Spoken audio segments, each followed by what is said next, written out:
Hello, this is Robert Rickover at Body Learning, and today my guest is Evangeline Benedetti, who is a cellist and an Alexander Technique teacher. She lives in New York City. She's was a cellist for the New York Philharmonic for over 40 years. She's been an Alexander Technique teacher for over 20 years and has been involved with the Alexander Technique for almost 40 years, perhaps a bit more. She's also, in addition to her career at the Philharmonic, she has given master classes in Japan and China and even North Korea. She has taught at Juilliard and other conservatories. And we're going to talk today about how the Alexander Technique can be useful for musicians. Evangeline, welcome to the show. Thank you so much, Robert. It's good Nice to be it's here. it's nice to talk to you as well. Could you give our listeners a very short description of the main topic we're talking about, the Alexander Technique? Well, Robert, I think you're asking the impossible. I know I am. A lifelong study But if is I'm going to hard ask put into anyone, one sentence, but yeah, I'll try. yeah. If I'm going to ask anyone, I'm going to ask you. Okay. As I indicated, it's been a lifelong study of mine. And to boil it down, I think it is an integration of your thought and movement. Thought comes first, movement comes second. Or another way of saying that would be the quality of your movements is directly affected by the quality of your thinking. Would that be fair to say? That would be fair to say. So, for musicians who are listening to this podcast, what do you see as the most important aspect of their work that the Alexander Technique can help with?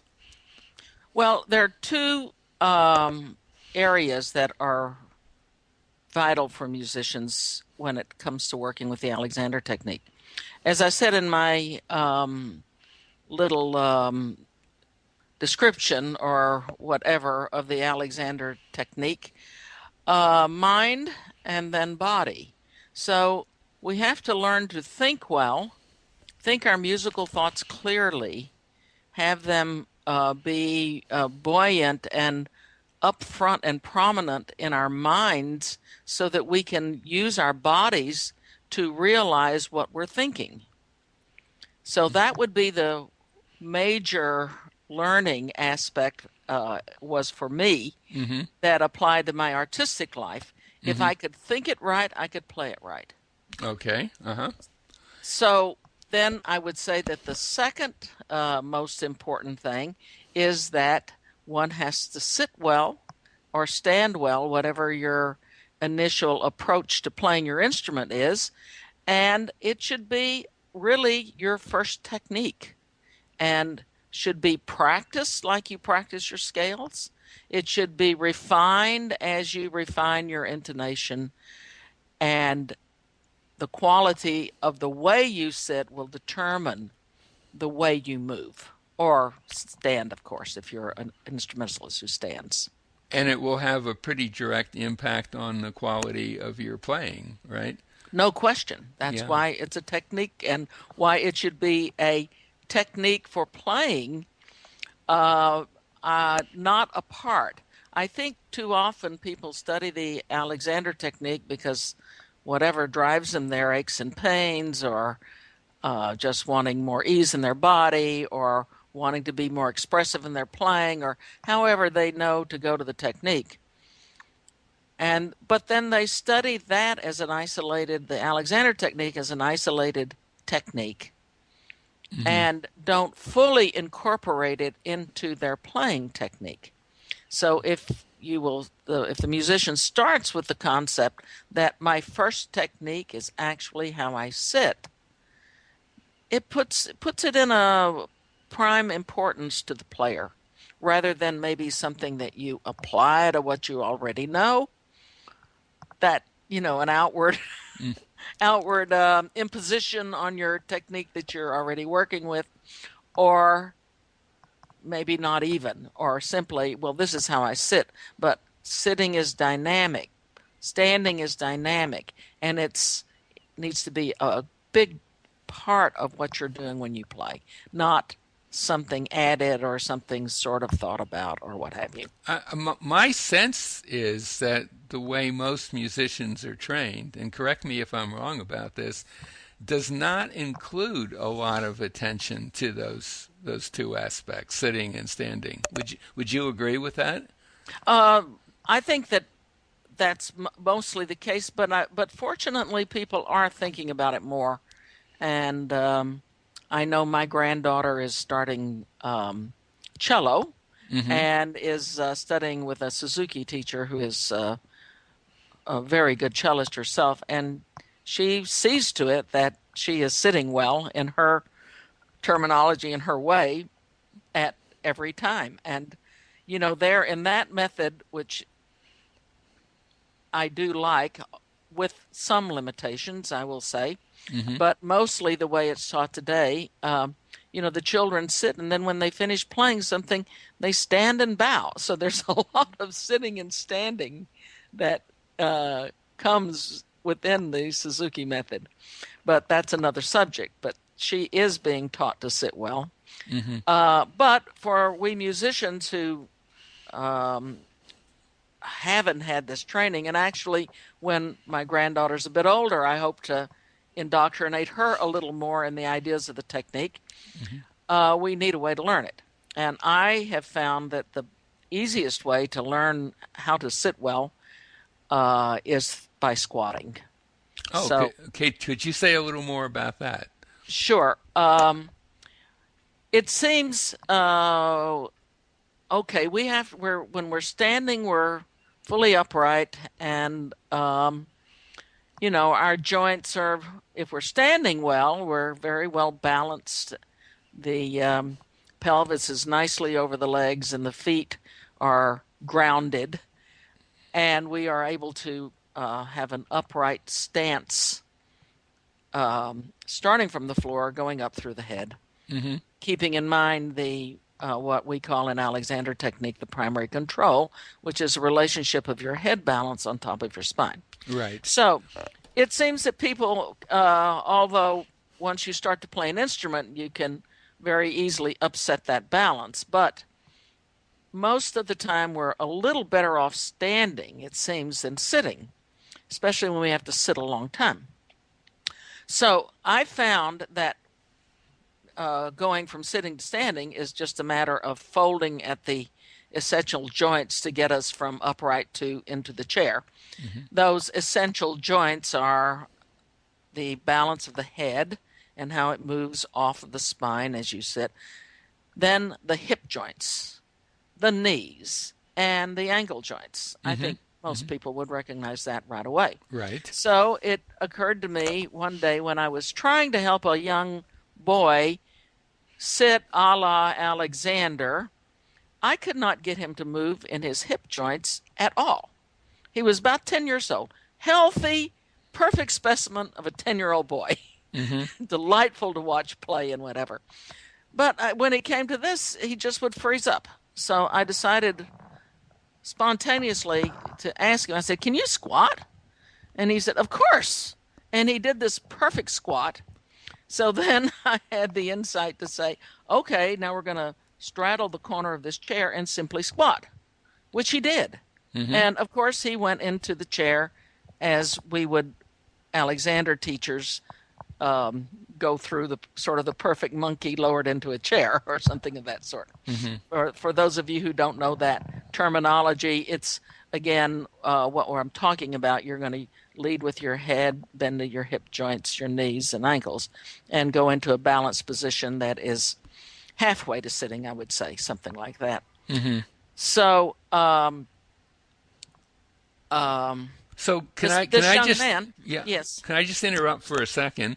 sure. So are you suggesting that starting with a squat, which a lot of people can do pretty easily, Yes. and then just transitioning from that squat into arriving at a chair can be a very good way to begin to sense how you could actually give your weight to the chair without collapsing or stiffening or kind of crashing into the chair, which is what a lot of people do.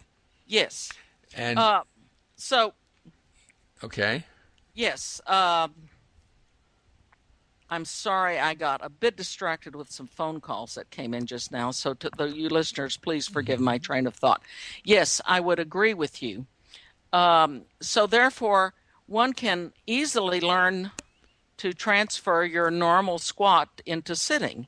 And even if you are not aware of the Alexander instructions of lengthening your spine and all those things that we as Alexander teachers look for when we help a person move from standing to sitting, if you simply squat on the chair, you're going to have your sit bones on the chair.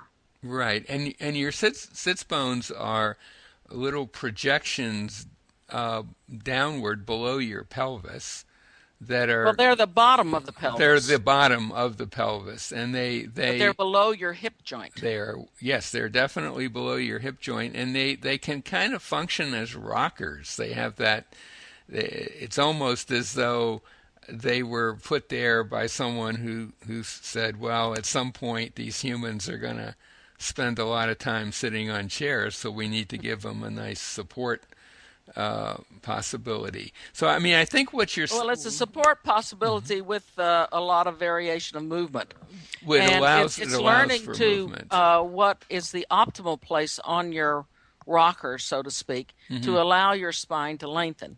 If you're sitting too far forward on your rockers, you're going to most likely overarch your back. Right. And if you sit too far back on your rockers, you're going to go into a real slouch. Right. So it's finding the optimal place with a little movement. So you can move a little forward if you need to, or move a little back if you need to, but finding that more or less center of those sit bones as your basic place for sitting. I think, unfortunately, people are not even aware of their sit bones. So in order to find your sit bones, what I would suggest is that you you sit on the chair and put your hands really under your bottom. Yes. Mm-hmm. And wiggle your fingers until you find the bones. And move around a little, and you can sense the movement of them. You can move around on them, but I think finding them with your hand is a little more... it brings it to mind more easily. You can identify them more, because I think we're so, again, this habitual use of sitting, we don't know if we're on them until we actually have an experience of finding them that way. Oh, I would agree with that. But once you locate them, I find that most of my students are able to learn to sense them pretty quickly. Oh, yes, of course. Themselves. Of course. No question about that. I'd like to just backtrack a second to the whole standing as opposed to sitting issue that, as you pointed out, most people when they stand, I guess one could say they tend to stand better or with less harmful tension than whatever they do when they're sitting. And I think there are a lot of studies now that show that sitting for long periods of time is extremely likely to cause all sorts of postural issues. And I think part of the problem is that when you're standing, it's pretty obvious where your support is. It's the bottom of your feet. But when you're sitting, there are a lot of other possibilities that you could create, like sitting on your sternum, not your sternum, your what's the word I'm thinking? Sacrum, yeah, not your sternum.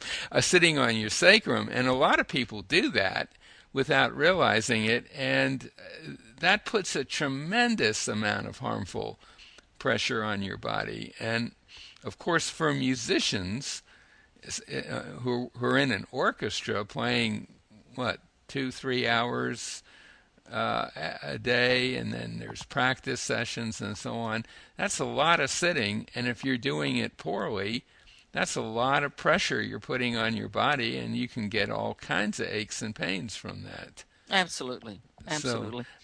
So learning to sit, and back to the squat. Once you have refined, or this way of sitting, it can actually look very natural. It's not going to be something that you're going to be embarrassed as you try to squat sit, oh, as I call it. absolutely. So you just simply, walk up to the chair, be sure that your legs are touching the chair so you know that you won't fall onto the floor since it's going Right, to be a new way for you to sit. right. Then release your knees, let your head go up, and simply squat. And forget that the chair is there. Mm-hmm. Allow the chair to just simply be met You. rather than aim to sit. Mm-hmm. We have Mm-hmm. to change this habit of what we call sitting. When we sit, when we say the word sit, it's going to trigger a response in us. So perhaps, which is habitual and the one we've been using and we're trying to perhaps change. Mm-hmm. So I think if we change the name of our dynamic sitting to a squat sit, Mm-hmm. it will constantly remind us to sit as if you're squatting. Or So, perhaps even a supported squat. well, I maybe You I know. like squat sit, Yeah. and then I like the idea that when you sit, you stand. So Mm-hmm. we continue to, even though there is a change of the curvature of the spine that is a little different from standing to sitting, Mm-hmm.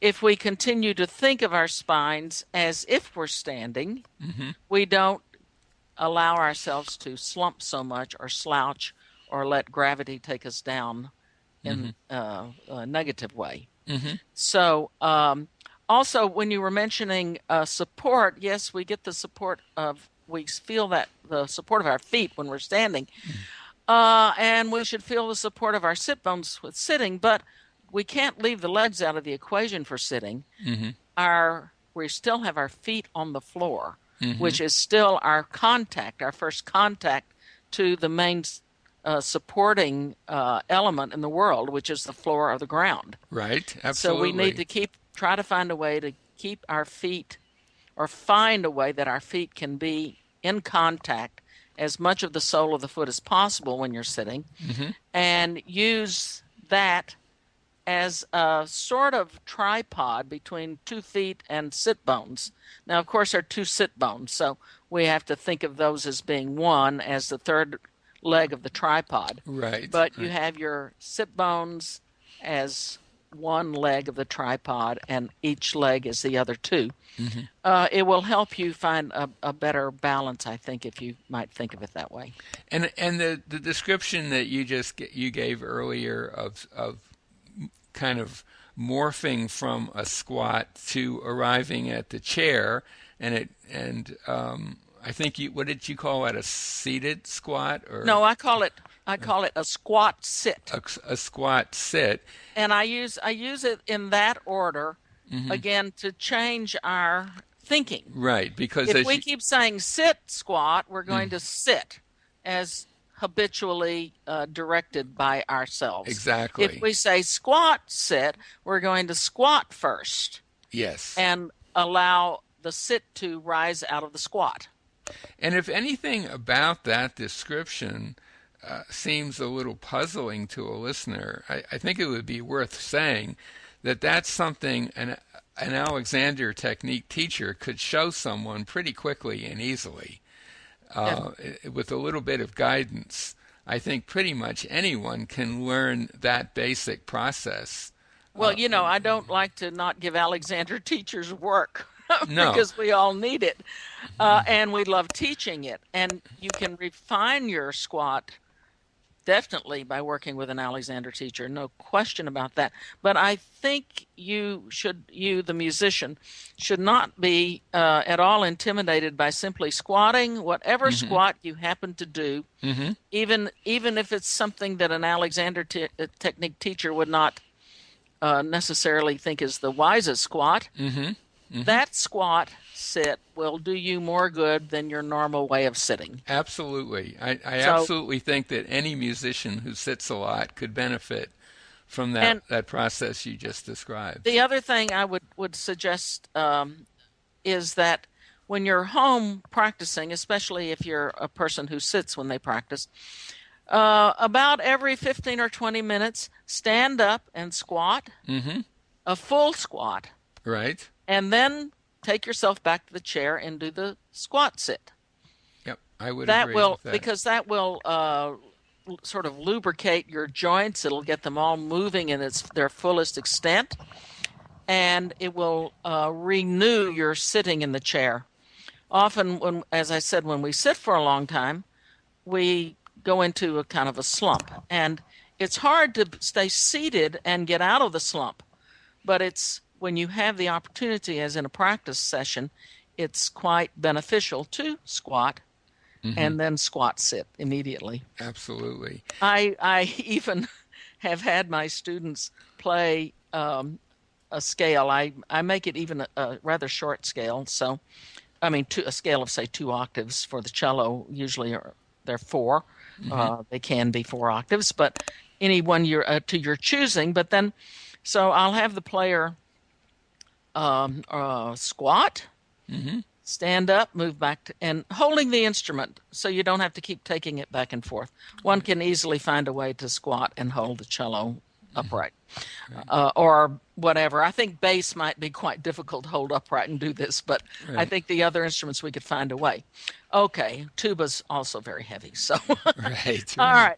Now back to lest I digress. So you squat, you take yourself to the chair, you squat, sit, you play C major scale, 2 octaves up and down. You stand up, you squat, sit, and you play C sharp major scale, 2 octaves up and down. Mm-hmm. You stand up, squat, sit, and play D major, etc. And if you have the stamina, you can do all 12 of of the scales that the chromatic system presents us with, 2 octaves, and you will have squatted and squat sat 12 times. Yeah. I have. And I will have. be built right into a practice routine at the Yes. beginning of your practice, where you're covering most of the notes on your instrument and at least the basic notes in the strings world. It would be the neck positions. Mm-hmm. And of course, you can go on if you wish. But if you do that for a few weeks, you'll really get used to squat sitting and you'll build up your leg muscles so that it won't hurt after the first 4 or 5 times. But do take your time. If you can only do one or two of these squats and then a scale and squat sit, it's fine. Don't push yourself. I find it hard to imagine that a musician who sits a lot wouldn't benefit tremendously from what you just described. I think it would at the very least wake them up to what's going on when they're sitting and how they might make some changes in it. I would think that the process you just described would be a very valuable one for any musician who plays sitting in a chair. Well, So I think so. I think people that stand would benefit a lot from it. absolutely, I mean, absolutely. when standing, I think an instrument that is that way. If you play while you're squatting, Mm-hmm. Mm-hmm. it might be extremely awkward at first, but my goodness, the results is amazing because going into the squat opens up your spine a lot. Yes, And absolutely. yes, we have quite a dynamic and ideal way to do it through learning the Alexander technique. But even if you simply do it without all of our principles, you'll get a lot done. But of course, I certainly encourage lessons. There's just nothing like Alexander lessons to help re-educate yourself. Absolutely. I think this would be a great time to bring this conversation to a close, if you're okay with that. I'm okay with it, yes. So my guest today has been Evangeline Benedetti, who's a cellist and an Alexander Technique teacher in New York City. If what we've been talking about intrigues you, I'll be putting a link to her website by the interview, and I'll also have a link to a website where you can learn more about the Alexander technique and where you can locate a teacher elsewhere in the world. Evangeline, thank you so much for this. Well, thank you. It was a real pleasure, Robert.